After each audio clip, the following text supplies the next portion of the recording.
দীর্ঘদিনের অপেক্ষার অবসান ঘটিয়ে অবশেষে কৃষ্ণনগর মাঝদিয়া রাজ্য সড়কে আজ খুশির হাওয়া।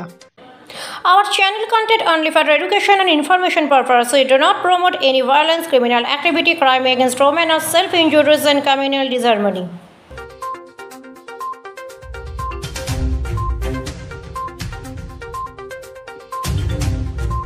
দীর্ঘদিন ধরে ছিল অপেক্ষা, সেই অপেক্ষার অবসান ঘটিয়ে অবশেষে চালু হলো বাস পরিষেবা। কোথায় জানেন? হ্যাঁ, নদিয়ার কৃষ্ণনগর মাঝদিয়া রাজ্য সড়কে। জানা যাচ্ছে দীর্ঘ 5 বছর বন্ধ থাকার পর অবশেষে চালু হলো বাস পরিষেবা এই রুটে।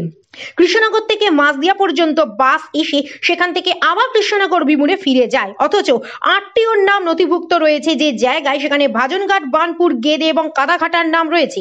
কিন্তু রীতিমতো প্রশাসনকে বুড়ো আঙুল দেখিয়ে দীর্ঘদিন ধরে এই সমস্ত রুটে বাস চলাচল বন্ধ। বাধ্য হয়ে ভাজনঘাট এলাকার বাসিন্দাদের নির্ভর করতে হয় অটো কিংবা টুকটুকির উপর। ফলে এখানকার বাসিন্দাদের বাসের উপর নির্ভরতা কমে। প্রায় 5 বছর ধরে এই অচলাবস্থা চলছে, যেখানে বাস চলাচল রয়েছে সম্পূর্ণ বন্ধ। অবশেষে কৃষ্ণনগর আরটিওর নির্দেশে আজ চালু হলো ভাজনঘাট কৃষ্ণনগর রুটের বাস পরিষেবা। দীর্ঘ 5 বছর পর বাস চালু হওয়ায় খুশি স্থানীয় বাসিন্দারা।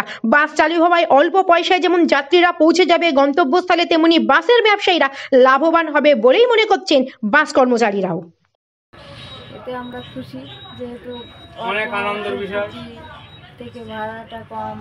আমাদের আগে তো ভাজনঘাট নুনাগঞ্জ যেত, সেটা এখান থেকে মাঝদিয়া কৃষ্ণনগর ভাজনঘাট যাওয়া হয়তো আমাদের দুটো লাইনে সুবিধা হতো। দীর্ঘ 5 বছর বন্ধ ছিল অটো টোটোর উৎপাতে, আমরা গাড়ি চালাতে পারি না।